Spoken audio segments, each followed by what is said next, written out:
Hey everybody, FM Walleyes Unlimited Tournament Co-Directors. I'm Eric Zietz along with... Hi, I'm Rick Mohan. Together, the two of us just wanted to reach out and give a little heads up, a walkthrough video, I guess, of what you can expect with the catch photo release format that we have for our tournament coming up on Big Pine, Sunday, Father's Day, the 21st of June. So we wanted to go ahead and share our tournament sponsors with you guys so you know who helps us out. I think everyone can see that now, Eric. Can you? Yep. So all of these sponsors go into helping make our events what they are throughout the summer. We couldn't do it without them, obviously. So when you see these guys or you're in their shops, take a moment to thank them for their contributions to our tournament series and our club. Again, we couldn't do without any of these people, so we really appreciate the support. Yeah, agreed. I'd just like to offer my shout out to all of these great sponsors as well. So going back to I'm sorry, I'm going to toss it over to you, Eric. Well, it's just the scope of what we wanted to talk about today. First, we want to just show you a video on proper catch photo release. Kyle Agri and Brenton Hell put together a nice video for our AYA tournaments, and we thought we would share that with you today. After that, we'll discuss how difficult it is to see some photos, show some examples of some good ones, some bad ones, and kind of help us speed up the process of getting those cards checked when the tournament's over. We'll also discuss what cameras that we use and the SD cards that we have. We're going to talk a little bit about the judge ruler and the ribbons that we have for the tournament day, and how we would like to see those rulers and pictures and ribbons all in one photo. And then we'll round it off with application deadlines, contact info for Rick and myself. Shout out to some sponsors, and that'll be pretty much it for today. We just, like I said, again, we just wanted to reach out, share some thoughts and ideas with the catch photo release. There's always a handful of teams that have never done it before, so we just want to review it, and maybe this will make sense. And then when we're done, we'll put this video in with our rule meeting that's coming up before the tournament as well. So I guess with that being said, we'll flip it over to Kyle and Brenton to let you guys see the video that they put together on how to successfully catch, record, and release a fish.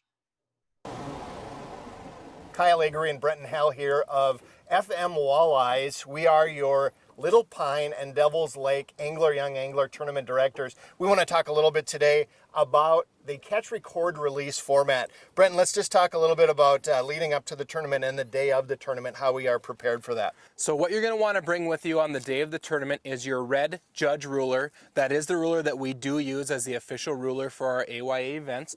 Bring your judge ruler. We do have some available for you to borrow or rent during the events, and we have some available for purchase as well.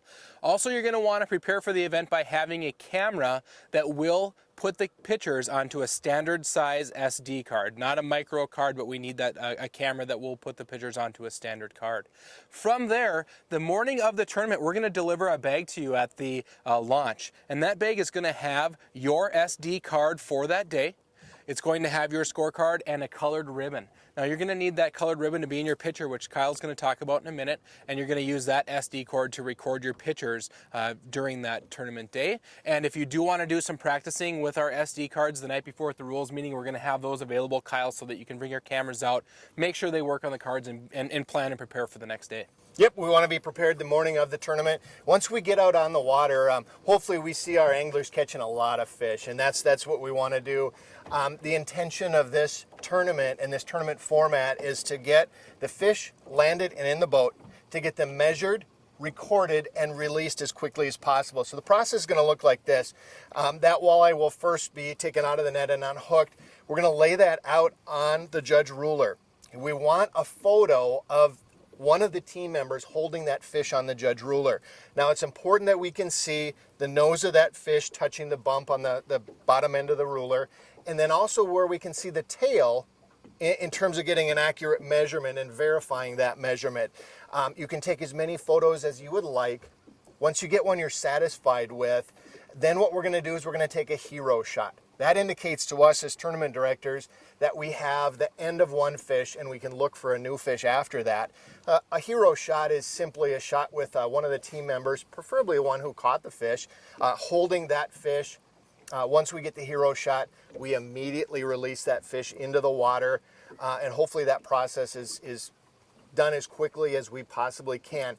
Once the fish is released, then we go into our scorecard, and we're going to write down the score, meaning the length of that fish, remembering that if the length touches a line, let's say it's 16-inch walleye, it touches a 16-inch line, we're going to record 1/4 inch above.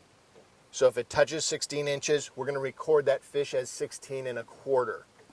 And we record it on our card at that point in time, and then we can go resume fishing. At the end of the day, you're going to have hopefully a full scorecard, Kyle, of all the fish that you had enjoyed catching during the day.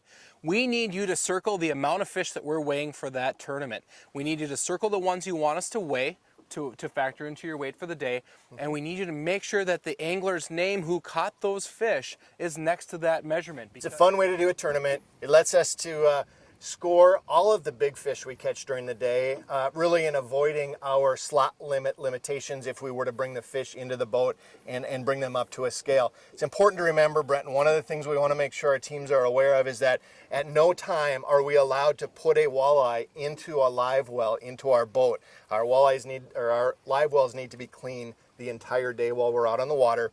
And as you are demonstrating, all of our participants need to be wearing their life preservers while they're out on the water participating in the AYA tournament. We wish everybody the best of luck. Look forward to seeing you there at the next AYA event. So guys, I hope you enjoyed that video and you found that to be insightful. I am going to share the screen again and go back to some examples that Eric referenced here just a moment ago. But this photo here shows an example of essentially a really good photo. We can see clearly that the nose of the fish is up against the bump board. The angler has pinched the tail, which is fine, but we can actually clearly see where the end of the tail is in reference to the ruler.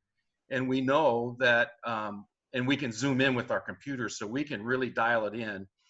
And with a extremely high degree of confidence know exactly where that fish measured. So one comment with that photo as well, Rick. We had some questions last time, I guess.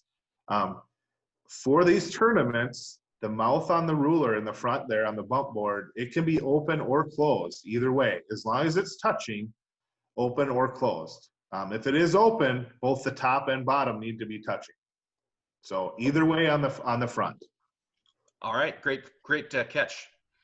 So, guys, next picture is an example of a scorecard, and in what this situation is illustrating is that the angler marked down 19.5 inches.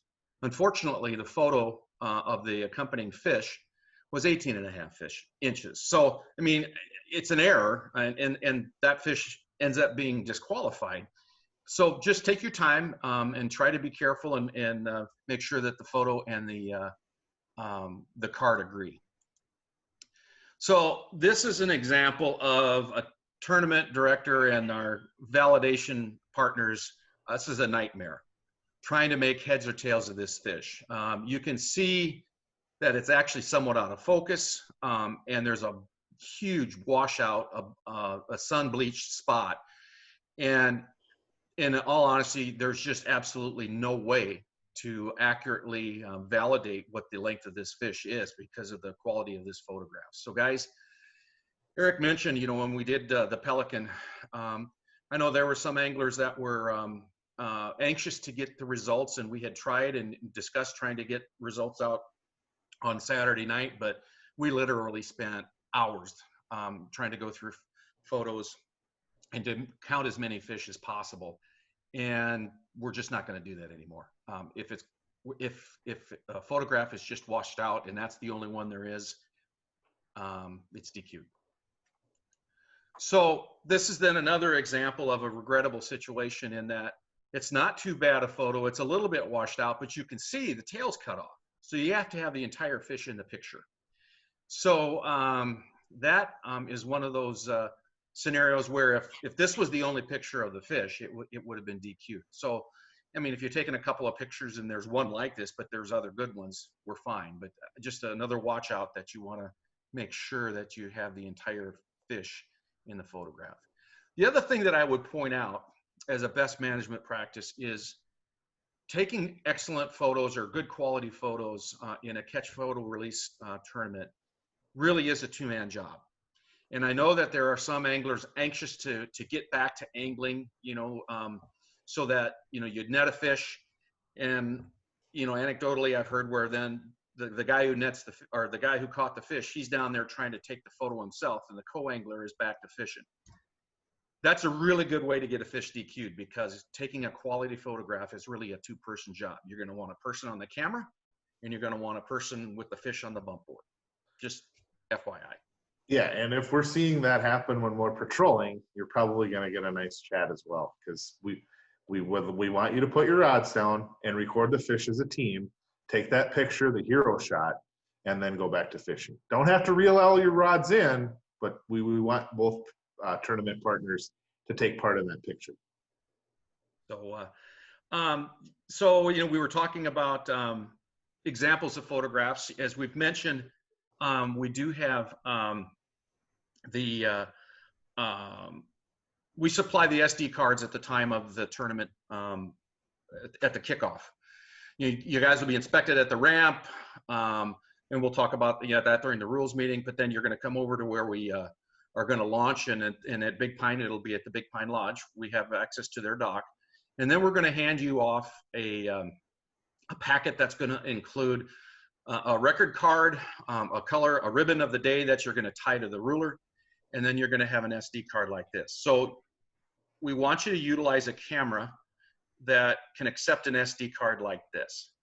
Now, we've been doing this for a while, so we generally have, some of the SD cards have got a little bit of age on them, but that's good because they're lower amounts of memory. They're 4 gig or 2 gig, because we found that the really big 64 gig and bigger, sometimes older cameras don't take them.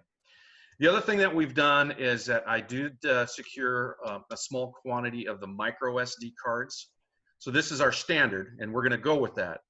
But if you have a camera that only accepts a micro SD card, we can make an accommodation, but I do ask that you reach out to Eric or I so we know, and we can build the packet with your team number correctly, and then you would have that, the right card. And then, of course, when you get your packet, we want you to load the card in. We want you to take a photo of your team number, your teammate, the dock, whatever, to just validate that your camera's working.